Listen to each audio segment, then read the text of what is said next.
세상에서 가장 무서운 사람이 누구인지 아십니까? 칼을 든 사람이 아닙니다. 소리를 지르는 사람도 아닙니다.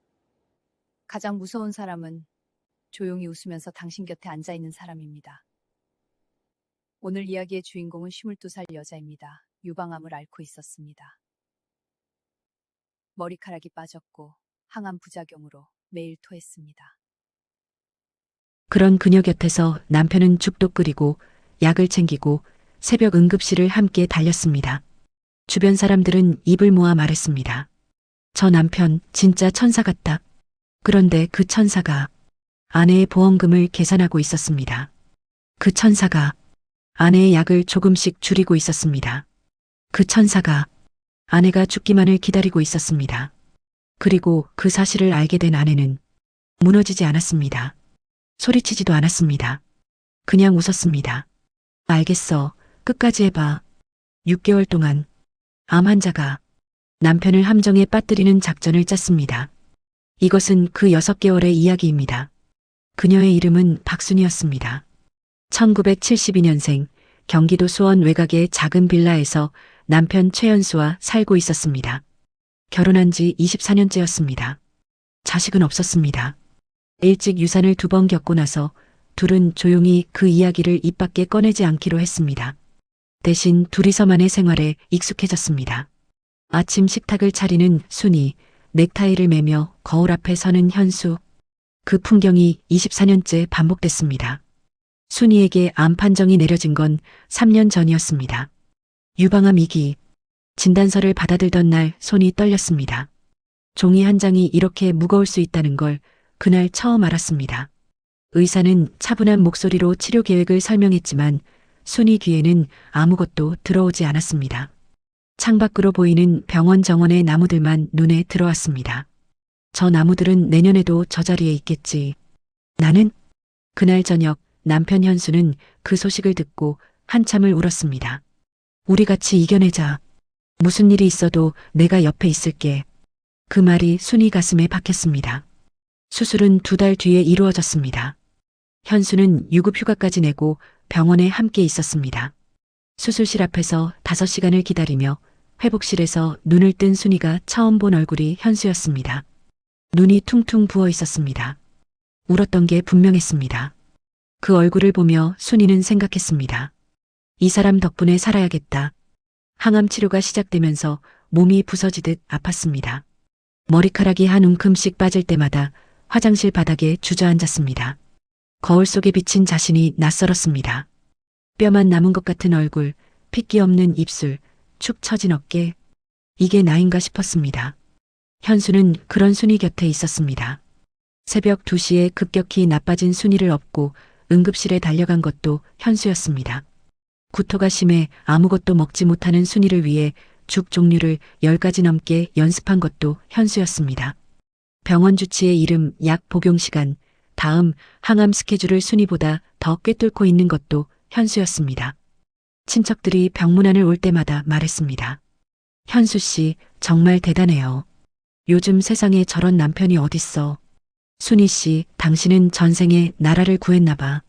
순이도 그렇게 믿었습니다. 아니, 믿고 싶었습니다. 그날 전까지는요. 사건은 아무것도 아닌 데서 시작됐습니다. 화요일 오후였습니다. 현수가 샤워하러 들어갔고 순이는 소파에 반쯤 누워 있었습니다. 항암 부작용으로 온몸이 납처럼 무거운 날이었습니다. 그때 식탁 위 현수 핸드폰이 울렸습니다. 평소라면 절대 보지 않았을 겁니다. 그런데 그 순간 왜인지 모르게 발이 움직였습니다. 화면에 뜬 이름 석자, 미정. 순이는 멍하니 그 이름을 바라봤습니다. 심장이 아주 천천히 그러나 무겁게 아래로 가라앉는 기분이었습니다. 떨리는 손으로 화면을 눌렀습니다. 카카오톡 대화창이 열렸습니다. 그 여자 아직도 눈치 못 챘어? 보험은 확인했지? 집 명의만 넘어오면 끝나는 거잖아. 손이 얼어붙었습니다. 눈이 화면에서 떨어지지 않았습니다. 다리가 후들거렸습니다. 숨이 짧아졌습니다. 그런데도 손가락은 계속 위로 스크롤을 올리고 있었습니다. 그리고 거기 있었습니다. 약은 조금씩 줄이면 티 안 나. 어차피 오래 못 살 몸인데. 그 순간 순이는 소리를 질렀어야 했습니다. 그 자리에서 쓰러졌어야 했습니다. 그런데 그러지 않았습니다. 그냥 핸드폰을 내려놓았습니다. 정확히 원래 있던 자리에, 원래 있던 각도로, 그리고 소파로 돌아가 다시 누웠습니다. 샤워기 물소리가 들렸습니다. 벽 너머에서 순이는 천장을 바라보며 눈을 감았습니다. 그날 밤 현수는 아무 일도 없다는 듯 순이 이마를 쓰다듬었습니다. 여보, 오늘 힘들었지? 많이 힘들어 보여. 순이는 그 손을 느끼며 속으로 생각했습니다. 이 손이 나를 죽이려고 했구나. 그리고 웃었습니다. 응, 당신 있어서 다행이야. 그날부터 박순이의 진짜 싸움이 시작됐습니다. 다음 날 아침이었습니다. 현수가 출근하고 나서 현관문이 닫히는 소리를 들었습니다. 순이는 10분을 더 기다렸습니다. 혹시 차 두고 갔다며 돌아오는 경우가 가끔 있었으니까요. 10분이 지났습니다. 조용했습니다. 순이는 일어났습니다. 항암 부작용으로 현기증이 왔지만 손으로 벽을 짚으며 버텼습니다. 몸이 천근처럼 무거웠지만 머릿속은 이상하게 또렷했습니다. 어제 밤새 한숨도 자지 못했습니다. 눈을 감으면 그 문자가 보였습니다. 약은 조금씩 줄이면 티 안 나. 그 문장이 눈꺼풀 뒤에 새겨져 있었습니다. 순이는 장롱 맨 위 칸을 열었습니다. 손이 닿지 않아 발돋움을 해야 했습니다. 몸이 휘청거렸지만 참았습니다. 거기서 꺼낸 건 오래된 수첩이었습니다. 수술 전부터 쓰던 가계부 수첩. 현수는 그 존재조차 몰랐습니다. 순이는 거기에 적었습니다. 날짜, 시간, 본 것, 느낀 것, 그리고 아래에 한 줄을 더 썼습니다. 절대로 감정으로 움직이지 말 것. 그게 시작이었습니다. 오전 10시, 순이는 택시를 불렀습니다. 목적지는 집에서 2정거장 떨어진 법률사무소였습니다. 인터넷으로 새벽에 찾아둔 곳이었습니다. 가정법 전문이라는 문구를 보고 선택했습니다. 상담실 문을 열자 40대 중반쯤 되어 보이는 여성 변호사가 앉아 있었습니다. 순이는 자리에 앉자마자 말했습니다. 남편이 저를 죽이려고 합니다. 변호사가 손에 쥔 볼펜을 천천히 내려놓았습니다. 좀 더 자세히 말씀해 주시겠어요? 순이는 어제 본 것을 전부 이야기했습니다. 문자 내용, 약 이야기, 보험 이야기. 말하면서도 손이 떨렸습니다. 그러나 목소리는 떨지 않으려 애썼습니다. 울면 안 됐습니다. 지금 여기서 무너지면 안 됐습니다. 변호사가 조용히 물었습니다. 지금 갖고 계신 증거가 있습니까? 없습니다. 그러면 만들 겁니다. 변호사가 잠시 순이를 바라봤습니다. 그 눈빛에는 여러 가지가 섞여 있었습니다. 안타까움, 걱정, 그리고 미세하게 의심. 어쩌면 오해하는 것 아닐까 하는 빛도 있었습니다. 순이는 그 눈빛을 알아챘습니다. 변호사님, 저암 환자입니다. 몸 하나 제대로 가누기 힘든 처지입니다. 오해라면 얼마나 좋겠습니까? 근데 저는 그 문자를 받습니다. 그리고 지난 며칠 동안 약을 먹은 뒤 이상하게 몸이 더 안 좋아졌던 날들이 기억납니다. 그게 그냥 우연이길 바랍니다. 하지만 확인해야 합니다. 변호사가 천천히 고개를 끄덕였습니다. 어떤 도움이 필요하십니까? 순이는 미리 적어온 메모지를 꺼냈습니다. 첫째, 보험 수익자 변경 방법. 둘째, 재산 분리 절차. 셋째, 개인이 합법적으로 수집할 수 있는 증거의 종류. 변호사가 그 메모지를 내려다보며 말했습니다. 어젯밤에 준비하신 겁니까? 새벽 3시부터요. 짧은 침묵이 흘렀습니다. 도와드리겠습니다. 그날 변호사에게 들은 것 중 가장 중요한 건 2가지였습니다. 첫째, 배우자 간 대화는 당사자 한쪽이 직접 녹음한 것은 법적 증거로 인정된다. 둘째, 흥신소를 통해 합법적으로 수집된 외도 사진은 이혼 소송에서 유효하다. 순이는 돌아오는 택시 안에서 노트에 적었습니다. 그리고 집에 도착해서 제일 먼저 한 것은 컴퓨터를 켜는 일이었습니다. 검색창에 입력했습니다. 소형 녹음기 추천. 결과 중에서 시계 모양으로 위장된 초소형 녹음기를 찾았습니다. 배터리 지속시간 72시간. 음질 선명. 가격은 38,000원. 즉시 구매했습니다. 다음으로 검색한 건 차량용 GPS 추적기였습니다. 이건 좀 더 비쌌습니다. 월 사용료가 있었지만 상관없었습니다. 결제했습니다. 그리고 마지막으로 흥신소. 이쪽은 직접 찾아가야 했습니다. 인터넷으로 예약하고 다음날 오전에 다녀왔습니다. 흥신소 소장은 나이 지긋한 60대 남자였습니다. 방에 들어서자마자 순이를 한번 훑어보더니 조용히 차를 내왔습니다. 말없이 앉아서 들어줬습니다. 다 듣고 나서 그가 말했습니다. 그 남자 조심해야겠네요. 증거만 가져다 주시면 됩니다. 어디까지 원하십니까? 외도 상대방 신원, 만나는 장소와 빈도, 가능하면 둘이 나누는 대화. 소장이 고개를 끄덕였습니다. 이 정도면 2달 잡으시죠. 1달이면 됩니다. 소장이 다시 순이를 봤습니다. 몸은 괜찮으세요? 순이는 잠깐 멈췄다가 대답했습니다. 지금은 이게 더 급합니다. 집으로 돌아온 날 오후 5시. 현수가 퇴근했습니다. 여보, 오늘 어디 다녀왔어? 얼굴이 안 좋아 보이는데. 순이는 웃었습니다. 병원 정기검사. 혼자 갔어? 왜 말 안 했어? 같이 갈걸? 현수의 눈빛이 진짜처럼 걱정스러워 보였습니다. 그 눈빛이 무서웠습니다. 진짜와 가짜를 구분할 수 없다는 게 이토록 공포스러운 일인 줄 몰랐습니다. 다음엔 같이 가자. 현수가 앞치마를 두르며 주방으로 들어갔습니다. 오늘은 내가 밥 해줄게. 순이는 소파에 앉아 그 뒷모습을 바라봤습니다. 그리고 무릎 위에서 작은 수첩을 꼭 쥐었습니다. 끝까지 버텨야 한다. 사흘 뒤 GPS 추적기가 도착했습니다. 현수 차에 붙이는 건 생각보다 어렵지 않았습니다. 어느 날 오전 현수가 편의점에 간 사이 주차장에 내려가서 차 하부에 붙였습니다. 손이 떨렸습니다. 온몸에 식은땀이 흘렀습니다. 그러나 20초면 충분했습니다. 그날부터 현수의 동선이 순이 핸드폰 화면에 점 하나로 찍히기 시작했습니다. 수요일 오후 그 점은 경기도 성남의 한 오피스텔 주소에서 2시간 동안 멈춰 있었습니다. 순이는 그 화면을 스크린샷으로 저장했습니다. 수첩에 날짜와 시간을 적었습니다. 그리고 조용히 현수 밥을 차렸습니다. 오늘 미팅 어땠어? 그냥 그랬어. 피곤해. 고생했다. 많이 먹어. 현수가 숟가락을 들었습니다. 순이는 그 맞은편에서 조용히 밥을 먹었습니다. 2사람 사이에 아무 소리도 없었습니다.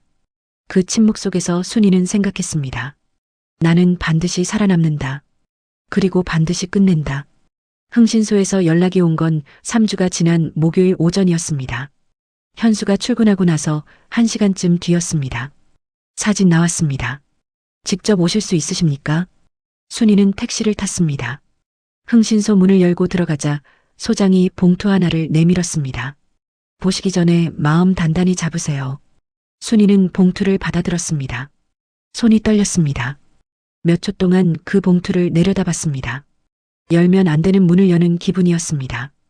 이미 알고 있는 사실인데도 눈으로 보는 것과 아는 것은 다른 일이었습니다. 천천히 봉투를 열었습니다. 첫 번째 사진, 주차장이었습니다. 현수가 조수석 문을 열어주고 있었습니다. 그 옆에 서 있는 여자는 40대 초반쯤 되어 보였습니다. 머리를 길게 기르고 있었고 웃고 있었습니다. 현수도 웃고 있었습니다. 그 웃음이 낯설었습니다. 순이에게는 저런 표정으로 웃은 적이 언제였는지 기억이 나지 않을 만큼. 2번째 사진, 카페 안이었습니다. 창가 자리에 나란히 앉아 있었습니다. 여자가 현수 팔에 팔짱을 끼고 있었습니다. 3번째 사진, 호텔 입구였습니다. 순이는 거기서 사진을 멈췄습니다. 가슴 어딘가에서 소리가 났습니다. 부서지는 소리 같기도 하고 오래된 못이 뽑히는 소리 같기도 한 그 소리가 귓속까지 울렸습니다. 소장이 조용히 물컵을 내밀었습니다. 순이는 받아 한 모금 마셨습니다. 더 있습니까? 예. 봉투에는 사진이 12장 더 있었습니다. 제주도 바다 앞에서 찍은 사진이 있었습니다. 현수 어깨에 기댄 여자. 현수는 그 여자 허리를 감싸고 있었습니다. 날짜를 보니 지난해 가을이었습니다. 순이는 그날을 기억했습니다. 지난해 가을 현수는 사흘 동안 부산 출장을 갔다고 했습니다. 그 사흘 동안 순이는 항암 부작용으로 혼자 화장실 바닥에 쓰러져 있었습니다. 일어날 힘이 없어서 거실까지 기어나온 날이었습니다. 현수에게 전화했습니다. 연결이 됐습니다. 여보, 나 좀 힘들어. 목소리라도 들으려고. 나 지금 회식 중이야. 조금 있다 전화할게. 그러고 끊겼습니다. 그 사흘 동안 현수는 제주도에 있었던 겁니다. 그 여자와 함께 순이는 봉투를 덮었습니다. 그리고 소장에게 말했습니다. 수고하셨습니다. 괜찮으십니까? 예. 돌아오는 택시 안에서 순이는 창밖을 바라봤습니다. 가을빛이 물들기 시작한 가로수들이 지나쳤습니다. 눈물은 집에 도착해서 났습니다. 현관문을 잠그고 신발을 벗고 소파에 앉는 순간 눈물이 흘렀습니다. 소리는 내지 않았습니다. 그냥 흘렀습니다. 계속 흘렀습니다. 어느 순간부터 눈물인지 콧물인지 구분도 안 됐습니다. 항암 치료로 뻑뻑해진 눈에서 이렇게 많은 눈물이 나온다는 게 신기할 정도였습니다. 많이 울었습니다. 그러나 딱 그날 하루만 울었습니다. 다음 날 아침이 됐을 때 순이는 일어나서 세수를 했습니다. 거울 속 자신을 봤습니다. 머리카락은 아직 제대로 나지 않았고 얼굴은 창백했고 눈 밑은 부어 있었습니다. 그래도 웃었습니다. 박순이, 한 번만 더 해봐.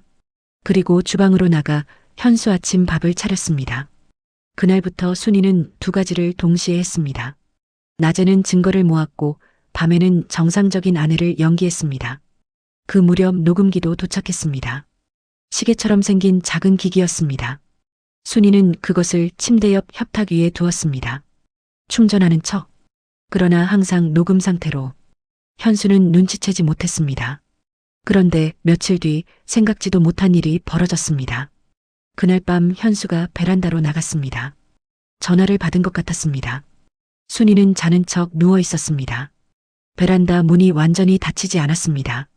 문틈 사이로 목소리가 새어 들어왔습니다. 응, 조금씩 줄이고 있어. 걱정 마. 병원에서도 원래 몸이 약해진 거라고 생각할 거야.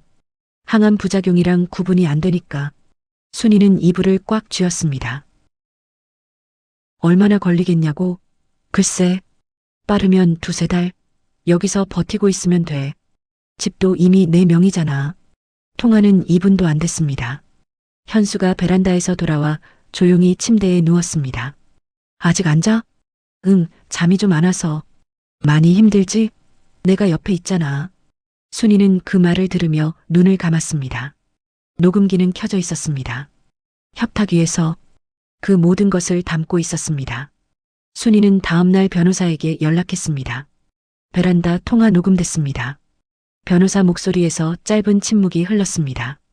들어봤습니까? 들었습니다. 약을 조금씩 줄이고 있다고 합니다. 항암 부작용과 구분이 안 된다고 했습니다. 이번엔 긴 침묵이었습니다. 순이 씨, 지금 드시고 있는 약 가지고 오실 수 있습니까? 성분 분석을 의뢰해 봐야 할 것 같습니다. 그 말을 들으며 순이는 손으로 입을 막았습니다. 성분 분석. 그게 필요하다는 뜻이었습니다. 진짜로 약이 바뀌었을 수도 있다는 뜻이었습니다. 약을 들고 병원 문을 두드린 건 비 오는 금요일 오전이었습니다. 주치의는 순이가 약 봉투를 내밀자 처음엔 이상한 표정을 지었습니다. 성분 분석을 해주실 수 있을까요? 환자분 무슨 부탁드립니다. 주치의는 순이 얼굴을 한참 봤습니다. 그 눈빛에는 뭔가를 감지한 기색이 있었습니다. 암 환자가 약 성분 분석을 요청한다는 건 보통 일이 아니었습니다. 주치의는 조용히 약 봉투를 받았습니다. 며칠 걸립니다. 기다리겠습니다. 나흘 뒤 연락이 왔습니다. 주치의 목소리가 낮았습니다. 순이 씨, 내원해 주시겠어요? 병원에 들어서자 주치의는 문을 닫고 순이를 앉혔습니다. 항불안제 성분이 섞여 있었습니다. 처방전에 없는 성분입니다. 순이는 숨을 참았습니다. 그게 무슨 의미입니까? 직접적인 독성은 아닙니다만 항암 치료를 받는 환자에게 지속적으로 투여될 경우 면역 저하가 심화될 수 있습니다. 몸이 회복되는 걸 방해하는 거죠. 지금까지 회복이 유독 더뎠던 게 이것과 연관이 있을 수 있습니다. 방 안이 조용해졌습니다. 창밖에서 빗소리만 들렸습니다. 경찰에 신고해야 합니까? 주치의가 천천히 말했습니다. 저는 의사이기 때문에 법적인 조언은 드릴 수 없습니다. 하지만 환자분의 몸에 처방되지 않은 성분이 들어갔다면 그건 의료적으로 심각한 문제입니다. 그리고 이 분석 결과지는 제가 공식 서류로 보관하겠습니다. 마지막 그 말이 순이에게는 가장 중요한 말이었습니다. 공식 서류. 증거가 하나 더 생긴 것이었습니다. 집으로 돌아온 순이는 변호사에게 전화했습니다. 분석 결과 나왔습니다. 처방되지 않은 항불안제가 섞여 있었습니다. 변호사의 목소리가 굳었습니다. 그것까지 나왔으면 살인미수 혐의가 성립할 수 있습니다. 살인미수. 그 단어가 귀를 때렸습니다. 남편이 자신에게 살인미수를 저지르고 있었습니다. 24년을 함께 산 남자가 자다가 발이 차면 이불을 덮어주던 사람이 변호사가 말을 이었습니다. 지금 당장 신고하는 것보다 조금 더 확실한 결정적 증거를 확보한 뒤에 움직이는 게 낫습니다. 지금 잡으면 증거가 약해서 빠져나올 수 있습니다. 조금 더 기다릴 수 있겠습니까? 순이는 잠시 생각했습니다. 얼마나요? 2달이면 충분합니다. 그 사이 약은요? 드시지 마세요. 드시는 척만 하세요. 약은 제가 연결해드리는 약사에게 가져오시면 처방대로 다시 제조해드릴 겁니다. 그날부터 순이는 이중 생활을 시작했습니다. 현수가 챙겨주는 약은 몰래 버렸습니다. 입에 넣고 물을 마신 척한 뒤 화장실에서 뱉었습니다. 대신 변호사가 연결해준 약사에게서 받은 정상 처방약을 따로 먹었습니다. 그 약은 작은 화장품 파우치 안에 숨겨뒀습니다. 현수가 절대 열어보지 않을 가방 안 깊숙한 곳에. 그리고 한 가지를 더 시작했습니다. 죽어가는 연기. 몸 상태가 더 나빠지는 것처럼 보여야 했습니다. 현수가 의심하지 않게 일부러 밥을 조금 덜 먹었습니다. 현수 앞에서 가끔 헛기침을 심하게 했습니다. 어지럽다며 벽을 짚는 모습을 자연스럽게 연출했습니다. 가끔 눈물을 흘렸습니다. 나 요즘 왜 이렇게 몸이 안 좋아지는 것 같지? 현수는 그럴 때마다 안타까운 표정을 지었습니다. 원래 항암 끝나고 회복이 더딘 시기가 있대. 조금만 더 버티자. 그 목소리가 얼마나 자연스러웠는지, 그 눈빛이 얼마나 걱정스러워 보였는지, 순이는 그 얼굴을 보면서도 아무 감정을 내비치지 않는 법을 조금씩 배워갔습니다. 한 달쯤 지났을 무렵이었습니다. 순이는 일부러 더 무너지는 모습을 보이기로 했습니다. 어느 저녁 현수가 퇴근하고 들어오자마자 순이는 소파 위에 쓰러져 있었습니다. 실제로 살짝 힘이 빠지는 날이었기 때문에 연기에 힘이 실렸습니다. 여보, 현수가 달려왔습니다. 순이 어깨를 잡고 흔들었습니다. 순이는 눈을 겨우 뜨는 척했습니다. 나 죽는 거 아니지? 현수의 눈에서 눈물이 맺혔습니다. 무슨 소리야? 죽다니. 내가 끝까지 옆에 있을 거야. 알지? 그 눈물이 진짜였습니다. 그런데 그 진짜 눈물이 더 소름 끼쳤습니다. 저 사람은 이 눈물을 흘리면서도 내 약에 모르는 성분을 섞을 수 있는 사람이었습니다. 순이는 현수 손을 꼭 잡았습니다. 고마워. 당신 없으면 나 못 버텨. 현수가 순이 손을 맞잡았습니다. 그 손이 따뜻했습니다. 그게 더 무서웠습니다. 그날 밤 순이는 수첩을 꺼냈습니다. 날짜를 적었습니다. 그리고 아래에 썼습니다. 이제 2달 남았다. 2달이 지났습니다. 날씨가 추워지기 시작할 무렵이었습니다. 순이는 변호사에게 연락했습니다.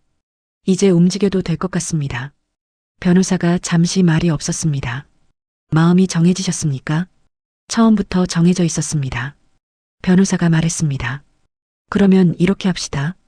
두 사람은 1시간 넘게 통화했습니다. 순이는 수첩에 받아 적었습니다. 날짜, 장소, 순서, 신호, 그리고 만일의 경우 대비 플랜까지. 경찰에는 변호사가 사전 접촉했습니다. 녹음 파일 일부, 약 성분 분석 결과지, 흥신소사진 자료가 먼저 전달됐습니다. 형사 2명이 내용을 검토하고 나서 회의를 거친 뒤 순이를 직접 만났습니다. 형사 중 1명은 40대 여성이었고 다른 1명은 50대 남성이었습니다. 여성 형사가 말했습니다.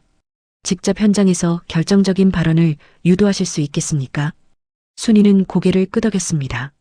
6개월 했습니다. 이 정도는 할 수 있습니다. 그 말에 여성 형사가 잠시 순이를 바라봤습니다. 많이 힘드셨겠습니다. 순이는 그 말에 대답하지 않았습니다. 지금 힘들다는 말을 하면 안 됐습니다. 아직 끝나지 않았으니까요. 작전 날짜는 목요일로 정했습니다. 현수가 그날 오전 반차를 낸 날이었습니다. GPS로 확인했습니다. 오전에 오피스텔 쪽으로 갔다가 오후에 집에 들어오는 패턴이 있었습니다. 그날이 가장 자연스럽게 흘러갈 수 있을 것 같았습니다. 순이는 이틀 전부터 더 심하게 아픈 척 했습니다. 여보, 요즘 너무 힘들어. 몸이 말을 안 들어. 현수가 죽을 끓이겠다고 했습니다. 내가 직접 끓여줄게.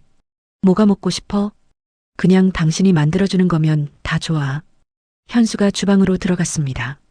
순이는 침대에 누워 눈을 감았습니다. 녹음기는 협탁 위에 있었습니다. 방금 전부터 켜져 있었습니다. 현수가 죽을 들고 방으로 들어왔습니다. 다 됐어. 일어나봐. 순이는 천천히 일어났습니다. 힘없는 척, 팔로 몸을 겨우 받치는 척. 현수가 죽그릇을 건넸습니다.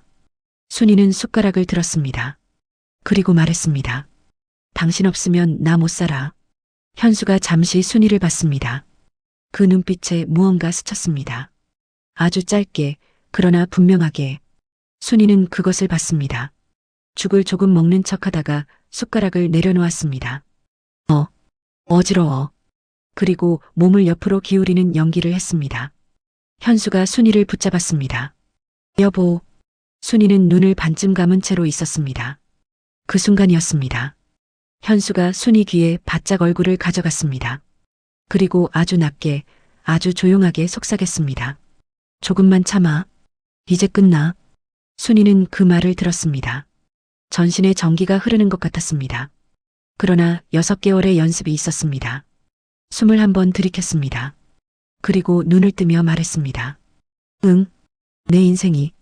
현수가 굳었습니다. 그 순간이었습니다. 철컥. 현관문이 열렸습니다. 현수가 고개를 돌렸습니다. 복도에 형사 2명이 서 있었습니다. 형사 배지가 빛을 받아 반짝였습니다. 최현수 씨, 긴급 체포하겠습니다. 현수는 자리에서 일어나지 못했습니다. 다리가 풀린 것처럼 보였습니다. 형사들이 양쪽 팔을 잡는 순간 얼굴이 새파랗게 질렸습니다. 뭐야, 이게 뭐야? 보험 사기 및 살인미수 혐의입니다. 아니야. 오해야. 여보, 이거 오해라고. 순이는 침대 옆 협탁에서 녹음기를 꺼냈습니다. 그리고 조용히 재생 버튼을 눌렀습니다. 병실 안에 현수의 목소리가 울려 퍼졌습니다. 보험금 나오면 저 여자 숨만 끊기면 돼. 6개월만 더 병수 바라는 척하면 끝나. 조금씩 약 줄이고 있어. 항암 부작용이랑 구분 안 되니까.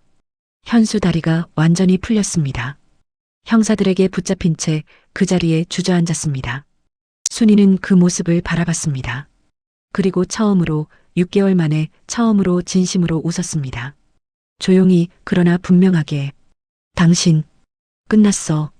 현수는 무릎을 꿇고 울기 시작했습니다. 여보, 한 번만. 내가 잘못했어. 한 번만.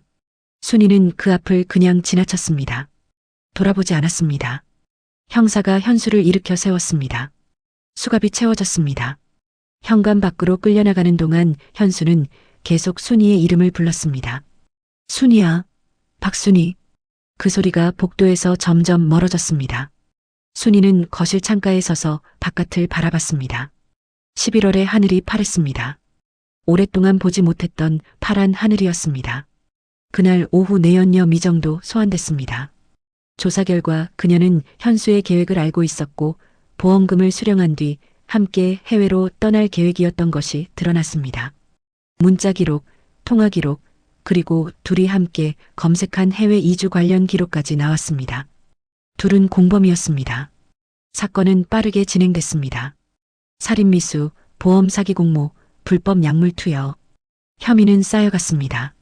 현수는 처음엔 부인했습니다. 그러나 증거 앞에서 하나씩 무너졌습니다. 결국 주요 혐의를 인정했습니다. 뉴스에도 나왔습니다. 병든 아내 보험금 노린 남편 구속. 내연녀와 공모 정황 드러나. 현수가 그토록 지키려 했던 사회적 체면이 전국에 알려졌습니다. 회사에서는 즉시 해고됐습니다. 그리고 재판이 열렸습니다. 순이는 증인석에 앉았습니다. 6개월치 녹음 파일이 재생됐습니다.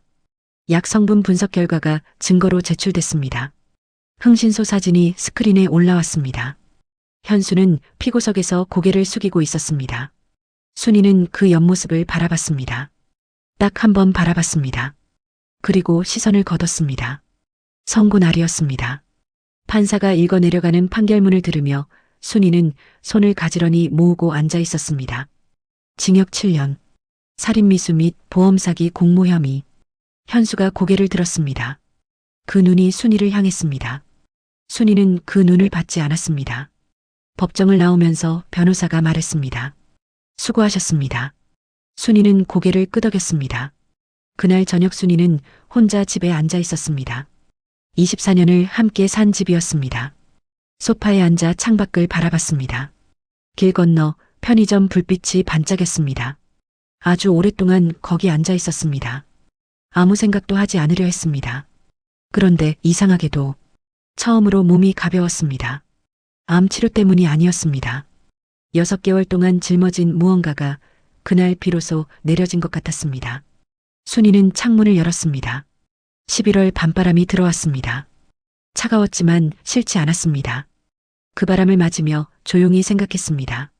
이제부터가 진짜 내 삶이다. 재판이 끝나고 사흘이 지났습니다. 순이는 그 사흘 동안 아무것도 하지 않았습니다. 밥도 제대로 먹지 않았습니다. 씻지 않은 날도 있었습니다. 그냥 소파에 앉아 있거나 침대에 누워 있거나 창밖을 바라보거나 그게 전부였습니다. 주변에서 연락이 왔습니다. 친정 언니, 오래된 친구, 옆집 아주머니. 다들 걱정했습니다. 밥은 먹고 있어? 너무 힘들면 우리 집 와. 혼자 있으면 안 돼. 순이는 괜찮다고 답했습니다. 그리고 핸드폰을 내려놓았습니다. 사실 힘들지 않았습니다. 그게 오히려 이상했습니다. 6개월 동안 그렇게 버텼으면 지금쯤 완전히 무너져도 이상하지 않았습니다. 그런데 무너지지 않았습니다. 그냥 멍했습니다. 텅 빈 것 같은 느낌, 물을 가득 담았던 그릇이 갑자기 비워진 것 같은 그 기분. 나흘째 되는 날 오전, 순이는 일어나서 청소를 시작했습니다. 작은 것부터였습니다. 협탁 위에 녹음기를 치웠습니다. 더 이상 필요 없었습니다. 그 다음엔 현수의 옷장을 열었습니다. 넥타이가 가지런히 걸려 있었습니다. 양복이 2벌, 평상복들, 서랍 속엔 속옷과 양말이 단정하게 개켜져 있었습니다. 24년 동안 순이가 개어준 것들이었습니다. 순이는 빈 박스를 꺼내 하나씩 집어넣었습니다. 넥타이, 양복, 셔츠, 속옷. 감정 없이 넣었습니다. 아무 생각도 하지 않으려 했습니다. 그러나 서랍 맨 아래 칸을 열었을 때 손이 멈췄습니다. 거기 있었습니다. 낡은 지갑 하나. 현수가 예전에 쓰던 것이었습니다. 순이가 결혼 5주년 선물로 사준 지갑. 지금은 더 좋은 걸 쓰지만 버리지 않고 서랍 속에 넣어뒀던 것 같았습니다. 순이는 그 지갑을 손에 들었습니다. 가죽이 낡았고 모서리가 달아 있었습니다. 얼마나 오래된 것인지. 결혼 5주년이면 지금으로부터 19년 전이었습니다. 그때 현수는 어떤 사람이었을까요? 아니면 그때도 이미 그런 사람이었을까요? 순이는 지갑을 박스에 집어넣었습니다. 생각하지 않기로 했습니다. 그날 오후 박스 3개가 현관 앞에 쌓였습니다. 순이는 변호사에게 문자를 보냈습니다. 남편 짐 처리는 어떻게 하면 됩니까? 변호사 답장이 왔습니다. 가족 중 연락 올 분이 있으면 전달하시거나 없으면 임시 보관 후 추후 처리하시면 됩니다. 현수의 가족. 현수에게는 여동생이 하나 있었습니다. 부산에 살고 있었습니다. 사건이 뉴스에 나간 이후 여동생에게서 연락이 한 번 왔었습니다. 언니, 오빠가 그랬다는 게 사실이에요? 순이는 짧게 대답했습니다. 사실이야. 그 이후로 연락이 없었습니다. 순이는 여동생에게 문자를 보냈습니다. 짐이 있어. 가져갈 수 있으면 연락 줘. 그날 저녁 여동생에게서 답장이 왔습니다. 죄송해요, 언니. 뭐라고 해야 할지 모르겠어요. 순이는 잠시 그 문자를 바라봤습니다. 그리고 답했습니다. 너는 잘못한 거 없어. 짐은 택배로 보낼게. 다음 날 박스 3개가 부산으로 출발했습니다. 현수의 흔적이 집에서 지워졌습니다. 그러나 흔적이란 물건만이 아니었습니다. 거실 벽에는 현수가 손수 달아준 액자가 있었습니다. 신혼여행 사진이었습니다. 20대 후반의 순이와 현수가 제주 앞바다를 배경으로 서 있었습니다. 둘 다 웃고 있었습니다. 순이는 그 액자를 한참 바라봤습니다. 그리고 내렸습니다. 벽에 못자국이 남았습니다. 그 자국을 보며 순이는 생각했습니다. 이제 뭘 채우면 될까? 그 며칠 동안 몸 상태도 달라지기 시작했습니다. 이상한 일이었습니다. 처방받지 않은 약이 몸에서 빠져나가고 제대로 된 항암 이후 회복이 시작된 것인지 아니면 6개월의 긴장이 풀린 것인지 어지럼증이 줄었습니다. 밥이 조금씩 넘어가기 시작했습니다. 아침에 일어날 때 몸이 조금 가벼웠습니다. 주치의는 검사 결과를 보더니 말했습니다. 수치가 좋아졌어요. 회복이 되고 있습니다. 순이는 그 말을 들으며 눈을 감았습니다. 살고 있었습니다. 진짜로 살고 있었습니다. 그 무렵 순이는 한 가지를 결심했습니다. 이 집을 떠나기로. 24년을 산 집이었습니다. 처음엔 전셋집으로 시작해서 대출받아 매입하고 조금씩 고쳐가며 살았습니다. 모든 방에 기억이 있었습니다. 좋은 것도 나쁜 것도. 그러나 이제 이 집은 너무 무거웠습니다. 변호사와 상의한 끝에 재산 정리도 마무리됐습니다. 현수가 빼돌리려 했던 보험금 수익자는 이미 변경이 완료되어 있었고 공동 명의로 된 예금 계좌는 법원 결정을 통해 순이 앞으로 정리됐습니다. 집도 순이 단독 명의였습니다. 현수가 그 명의를 넘기려 했지만 순이가 미리 막아둔 것이었습니다. 부동산에 내놓기로 했습니다. 공인중개사가 집을 보고 가면서 말했습니다. 상태 좋네요. 금방 나갈 겁니다. 순이는 빈 거실을 둘러봤습니다. 그리고 생각했습니다. 어디로 갈까? 멀리 가고 싶었습니다. 사람들의 시선이 닿지 않는 곳으로, 현수 이름을 아는 사람이 한 명도 없는 곳으로. 바다가 떠올랐습니다. 어릴 때 친정 가족과 갔던 남해, 파란 바다와 작은 어촌 마을. 그곳에서 며칠을 보냈던 기억이 있었습니다. 아무것도 아닌 시간들이었는데 이상하게 선명하게 기억에 남아 있었습니다. 순이는 인터넷을 열었습니다. 남해, 통영, 거제, 작은 바닷가 도시들을 찾아봤습니다. 집값을 봤습니다. 수원보다 훨씬 저렴했습니다. 조그마한 집 하나 사도 돈이 남을 것 같았습니다. 순이는 오랫동안 화면을 들여다봤습니다. 그리고 조용히 혼잣말을 했습니다. 가볼까? 그날 밤 순이는 오랜만에 제대로 잠을 잤습니다. 꿈도 꾸지 않았습니다. 아침에 눈을 떴을 때 창으로 햇빛이 들어오고 있었습니다. 그 빛을 맞으며 순이는 생각했습니다. 오늘은 좋은 날이다. 별 이유가 없었습니다. 그냥 그런 생각이 들었습니다. 처음으로 짐을 싸기 시작한 건 집이 팔리고 나서였습니다. 부동산에 내놓은 지 3주 만에 연락이 왔습니다. 생각보다 빨랐습니다. 새로 이사온 젊은 부부가 보러 왔다가 마음에 들었다고 했습니다. 순이는 계약서에 도장을 찍으면서 아무 감정이 없었습니다. 슬프지도 않았습니다. 아쉽지도 않았습니다. 그냥 끝났다는 느낌.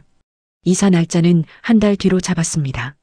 그 사이 순이는 짐을 정리했습니다. 버릴 것과 가져갈 것을 구분했습니다. 24년치 물건이었습니다.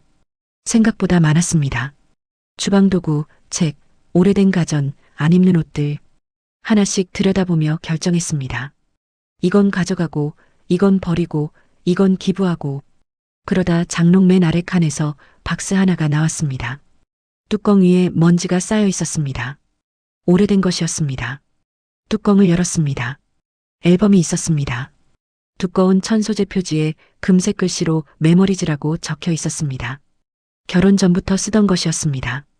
직접 사진을 골라 붙이던 시절, 순이는 마룻바닥에 앉아 앨범을 펼쳤습니다. 첫 장은 대학교 때 사진이었습니다. 30년 전, 앳된 얼굴이었습니다. 머리가 까맣고 풍성했습니다. 지금과는 너무 달라서 처음엔 자신인지도 몰랐습니다. 웃고 있었습니다. 가볍게 아무 걱정 없이 몇 장을 넘겼습니다. 친구들과 찍은 사진, 졸업식 사진, 첫 직장 때 단체 사진, 그리고 그 페이지였습니다. 순이는 손이 멈췄습니다. 바닷가였습니다. 모래사장 위에 두 사람이 서 있었습니다. 순이와 모르는 남자, 아니 모르는 남자가 아니었습니다. 기억이 났습니다. 정인철, 30년 전 순이가 25이던 해 여름에 만났던 사람이었습니다. 부산 출신이었고 서울에서 직장을 다니고 있었습니다. 친구 소개로 만났고 반년 정도 사귀었습니다. 그리고 헤어졌습니다. 이유는 단순했습니다. 그가 부산으로 내려가야 했고 순이는 서울을 떠날 수 없었습니다. 부모님이 계셨고 일이 있었습니다. 장거리는 자신이 없다고 했습니다. 그래서 끝냈습니다. 담담하게 헤어졌습니다. 그런데 그게 이상하게 오래 남았었습니다. 현수를 만나기 전까지는 사진 속 인철은 웃고 있었습니다. 까무잡잡한 피부, 넓은 어깨, 밝은 눈. 그 시절 그 얼굴이 그대로였습니다. 순이는 그 사진을 한참 바라봤습니다. 잘 지내고 있을까? 결혼은 했을까? 아이는 있을까? 별 의미 없는 생각들이 흘렀습니다. 앨범을 덮으려다가 손이 멈췄습니다. 뒷면에 글씨가 적혀 있었습니다. 인철의 글씨였습니다. 1997년 8월, 우리가 제일 행복했던 날. 순이는 그 글씨를 오래 들여다봤습니다. 1997년, 지금으로부터 29년 전이었습니다. 그 행복했던 날에서 29년이 지났습니다. 그 사이에 무슨 일들이 있었는지 순이는 앨범을 덮었습니다. 버릴까 생각했습니다. 그런데 버리지 못했습니다. 가져가기로 했습니다. 왜인지는 몰랐습니다. 이사 날이 다가올수록 순이는 바빠졌습니다. 아직 할 일이 많았습니다. 거주지 이전 신고, 각종 공과금 정리, 병원 쪽 기록 이전, 보험 주소 변경. 몸이 완전히 회복된 것이 아니었기 때문에 중간중간 쉬어가며 했습니다. 그리고 내려갈 곳도 정해야 했습니다. 순이는 통영으로 결정했습니다. 남해와 거제 사이에 있는 작은 항구 도시. 한 번도 살아본 적 없는 곳. 아는 사람도 없는 곳. 그게 좋았습니다. 새로 시작하는 데에는 아무것도 없는 곳이 낫다고 생각했습니다. 부동산을 통해 작은 빌라 전셋집을 구했습니다. 바다가 보이지는 않았지만 걸어서 10분이면 닿는 거리였습니다. 이사 전날 밤, 순이는 빈집 거실에 혼자 앉았습니다. 가구가 다 나갔습니다. 텅 빈 방이었습니다. 벽에는 액자를 내린 자리에 못자국만 남아 있었습니다. 순이는 그 자국을 바라봤습니다. 24년, 이 벽에서 몇 번이나 울었는지, 몇 번이나 웃었는지, 몇 번이나 싸우고 몇 번이나 화해했는지, 그 모든 것이 이 벽 속 어딘가에 남아있을 것 같았습니다. 그러나 이제 이 벽은 다른 사람의 것이 됩니다. 그 젊은 부부가 여기서 어떤 삶을 살아갈지 순이는 조용히 기도했습니다. 진심으로 저 둘은 서로를 해치려 하지 않는 사람들이길. 다음 날 아침 이삿짐 트럭이 왔습니다. 2시간 만에 짐이 다 실렸습니다. 24년치 삶이 트럭 하나에 들어갔습니다. 순이는 마지막으로 집안을 한번 돌았습니다. 방마다 들어가 봤습니다. 아무것도 없었습니다. 현관에서 신발을 신으며 뒤를 한번 돌아봤습니다. 텅 빈 복도, 그리고 문을 닫았습니다. 열쇠를 부동산에 넘기고 택시를 탔습니다. 터미널로 향했습니다. 버스 창가에 앉아 순이는 이어폰을 꽂았습니다. 오래된 노래가 흘렀습니다. 이름도 기억 안 나는 가수의 오래된 발라드. 그 노래를 들으며 순이는 창밖을 바라봤습니다. 수원의 거리가 뒤로 물러났습니다. 고속도로가 나타났습니다. 남쪽으로 가는 길이었습니다. 순이는 눈을 감았습니다. 그리고 생각했습니다. 이제 진짜 간다. 통영에 도착한 건 오후 4시였습니다. 버스에서 내리자 바람이 불었습니다. 11월의 바닷바람이었습니다. 차갑고 짭조름한 냄새가 났습니다. 순이는 잠깐 눈을 감았습니다. 이 냄새, 오래전 어딘가에서 맡았던 것 같은. 이삿짐 트럭이 먼저 와 있었습니다. 기사 2분이 짐을 집 안으로 들여놓는 동안 순이는 빌라를 둘러봤습니다. 3층짜리 낡은 건물이었습니다. 외벽이 오래돼 군데군데 페인트가 벗겨져 있었지만 내부는 나름대로 수리가 돼 있었습니다. 방 2개, 작은 주방, 햇빛이 드는 거실. 이 정도면 충분했습니다. 아니, 충분하고도 남았습니다. 혼자 사는데 이만하면 됐습니다. 짐이 다 들어오고 나서 기사분들이 떠났습니다. 순이는 박스들 사이에 서 있었습니다. 아직 아무것도 풀지 않은 박스들. 어디서부터 시작해야 할지 막막했습니다. 일단 이불만 꺼냈습니다. 오늘 밤 잘 곳만 있으면 됐습니다. 나머지는 내일. 그렇게 생각하며 주방으로 갔습니다. 냉장고가 비어 있었습니다. 아무것도 없었습니다. 슈퍼를 찾아가야 할 것 같았습니다. 코트를 걸치고 나가려는 순간이었습니다. 똑똑. 현관문을 두드리는 소리가 났습니다. 순이는 멈췄습니다. 아는 사람이 없었습니다. 이 동네에 아는 사람이 한 명도 없었습니다. 조심스럽게 문을 열었습니다. 복도에 남자가 서 있었습니다. 60대 초반으로 보였습니다. 키가 크지는 않았지만 등이 곧았습니다. 머리가 반백이었고 얼굴에는 햇볕에 탄 기색이 역력했습니다. 손에는 귤이 든 비닐봉지를 들고 있었습니다. 남자가 먼저 말했습니다. 옆집에 사는 사람입니다. 이사 오셨나 해서. 그리고 귤 봉지를 내밀었습니다.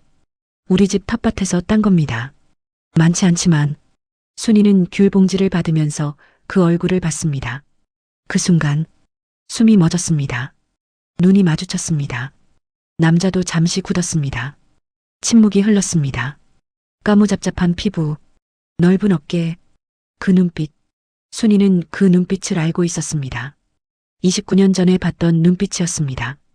혹시 남자가 먼저 입을 열었습니다. 목소리가 낮게 떨렸습니다. 박순희 씨 아닙니까? 그 이름을 듣는 순간 순이 손에 쥔 귤 봉지가 흔들렸습니다. 정인철이었습니다. 30년 전 바닷가에서 사진을 찍었던 그 사람. 우리가 제일 행복했던 날이라고 뒷면에 써준 그 사람. 이삿짐 박스 속 앨범 안에 여전히 있는 그 사람이 지금 여기 서 있었습니다. 세상에 이런 일이. 두 사람은 한동안 그 자리에 서 있었습니다. 복도 형광등이 깜빡했습니다. 인철이 먼저 웃었습니다.